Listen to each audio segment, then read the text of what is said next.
अभी 12 साल मनाए। किसी भी पेट्रोल पंप पे आप जाओ तो 12 साल कैसे लगेंगे आपको। और अगर 20% एथेनॉल न मिलाया होता तो बताओ आपकी जेब से कितना पैसा सरकार निकाल लेती। और सरकार कहती है हम विश्व गुरु बनना चाहते हैं। जब विश्व गुरु बनने का मौका मिला तो मौका खो दिया। जिस तरह सरकार पाकिस्तान में चली गई थी बिना किसी सूचना, बिना किसी प्रोटोकॉल के, तो अगर हमारे प्रधानमंत्री इजराइल के बाद ईरान में हवाई जहाज उतार देते तो न वार होता, न आज हमें डीजल, पेट्रोल और गैस इतनी महंगी खरीदनी पड़ती, न खाद की भी संकट आता।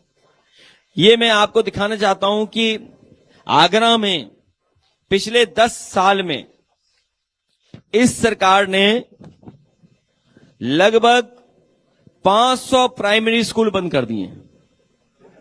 आगरा में पिछले 10 साल में इस सरकार ने लगभग 500 प्राइमरी स्कूल बंद कर दिए। 2017 में 2090 थे यहां पर प्राइमरी स्कूल, आज 1637 प्राइमरी स्कूल बचे हैं। तो बताइए लगभग 500 प्राइमरी स्कूल आपके आगरा में बंद हो गए हैं। ये है उसका ग्राफ।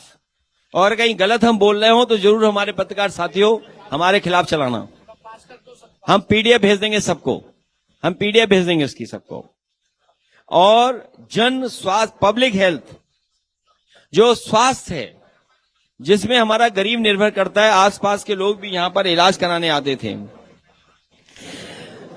ये जो एलोपैथिक स्वास्थ्य केंद्र थे, जो हमारे एलोपैथिक स्वास्थ्य केंद्र थे यहां पर आगरा में 14, जो स्थानीय निकाय द्वारा संचालित एलोपैथिक स्वास्थ्य केंद्र थे 14 थे 2017 में, आज केवल 4 चल रहे हैं। बताइए आप, पहले जो स्वास्थ्य केंद्र थे आगरा में 2017 में थे 14, अब कितने जीरो हो गए बताइए, शून्य। बताइए सब स्वास्थ्य केंद्र बंद कर दिए। और मैं तो कहूंगा कि आप जाइए, जन स्वास्थ्य आगरा में सामुदायिक स्वास्थ्य केंद्रों की संख्या 2017 में 25 थी। जो स्वास्थ्य केंद्र से पीएससी जो चल रहे थे, जहां गरीब अपने पास इलाज पा सकता था, जो आगरा में सामुदायिक स्वास्थ्य केंद्रों की संख्या 2017 में 25 थी, अब 18 कर दिए, 7 ये खा गए। इसी तरह आगरा में निजी एलोपैथिक स्वास्थ्य केंद्रों की संख्या 354 से बढ़ा करके 167 हुई है। निजी 1100। अब आप देखिए, प्राइवेट को बढ़ावा दे रहे हैं, अपनों को बढ़ावा दे रहे हैं, तो अब बताओ गरीब का इलाज कैसे होगा। पहले 354 थे 2017 में, और 2024 के आते आते 1168 हो गए। बताइए आप, प्राइवेट इंस्टीट्यूशंस जो इलाज देने हैं, छोटे बड़े अस्पताल। ये इसलिए, और क्राइम में भी, क्राइम देख लीजिए आप, दलितों पर सबसे ज्यादा इसमें बढ़ा है। जो आंकड़े सरकार के कहते हैं, दलितों पे उत्पीड़न बढ़ा है, महिलाओं पे अपराध बढ़े हैं, और भाजपा के झूठे वादे, ये सब उनके झूठे वादे हैं। अखबार की, आपकी न्यूज के साथ झूठे वादे हैं, अखबार की कटिंग के साथ। ये 2-4 में दिखा रहा हूं, वरना तो बहुत सारे हैं। इनके मंत्रियों के अगर आप देखोगे और इनके सरकार के जो वादे थे, आप पे सब रिकॉर्डेड होंगे वादे। कि यमुना रबर चेक डैम बनेगा, झूठे वादे। डबल इंजन की भाजपा सरकार में यमुना पर रबर डैम बनाना, बैराज बनाना, बजट आया, पैसा लैप्स हुआ और आखिर में प्रोजेक्ट ही रद्द हो गया। ये प्रोजेक्ट समाजवादी सरकार में था, ये चेक डैम बनाने का, रबर डैम बनाने का, वो भी खत्म हो गया। जो बजट दिया था 350 करोड़ रुपए, वो खत्म हो गया। अखबारों की न्यूज भी लगाई है। हालांकि हमारे मुख्यमंत्री जी दूसरी दुनिया के आदमी हैं। छत्रपति शिवाजी महाराज म्यूजियम, हमें कोई शिकायत नहीं इस पर, लेकिन उनकी मां जीजाबाई, उनके भी सोने की प्रतिमा लगाएंगे इसमें। जब कभी भी इस म्यूजियम में कोई आएगा तो सबसे पहले मां को देखेगा वो। और ये वर्ल्ड क्लास म्यूजियम बनने जा रहा था। ये मुगल म्यूजियम तो नाम था, और मुगल म्यूजियम नाम इसलिए भी था क्योंकि उस समय की बनाई हुई चीजें और जो हिंदुस्तानियत है, जिसमें हमने एक दूसरे को सिखाया है। मान लीजिए कारोबार था, कारीगर थे, आर्किटेक्चर था, खाना था, पहनावा था, कुछ हमने सीखा, कुछ उन्होंने सिखाया। यही हमारे हिंदुस्तान की असलियत है और वही हिंदुस्तानियत का सेंटर बनने जा रहा था।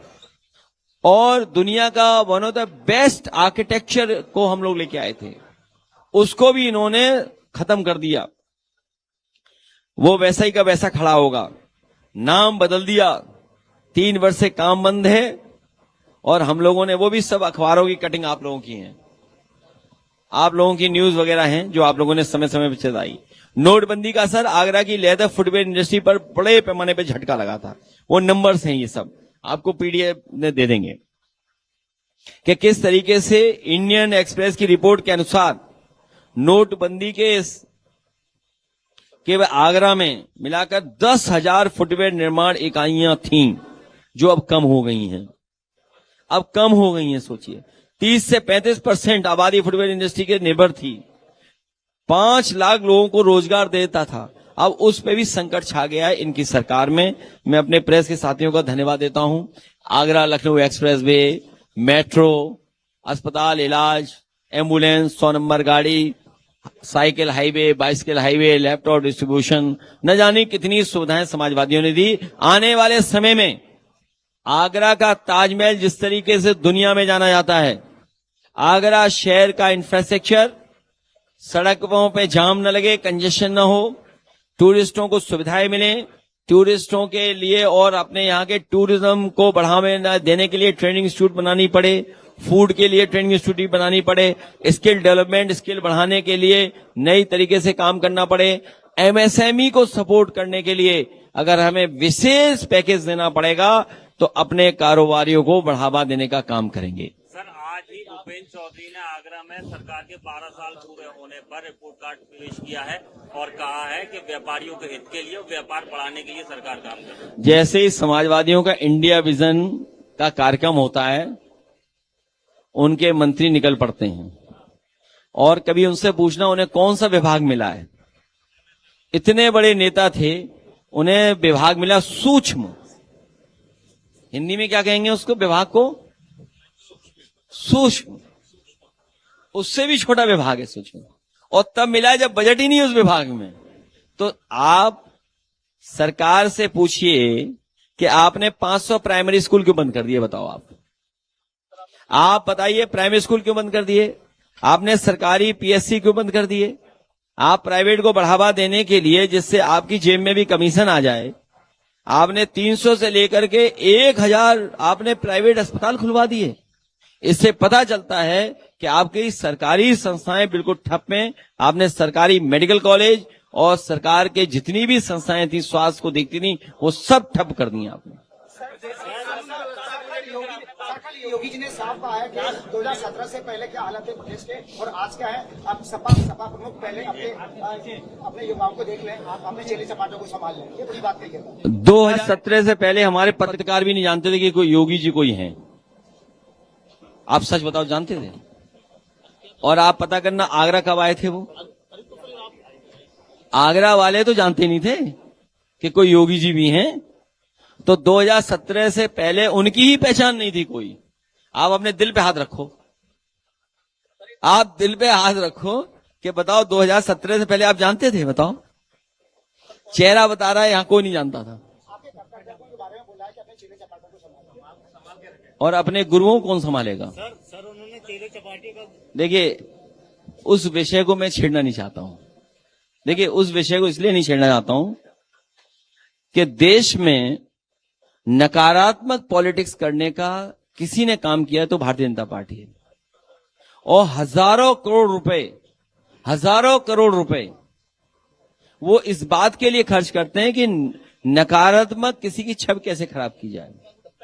और अगर आप लोग भी ईमानदारी से अगर कोई खबर चला दें तो एफआईआर दर्ज आप पे हो जाएगी। यहां पत्रकार साथी जानते होंगे, उनको अपमान भी हो जाता है, अपमानित भी कर देते हैं लोग। और नहीं मानते आप दिखा दो सच।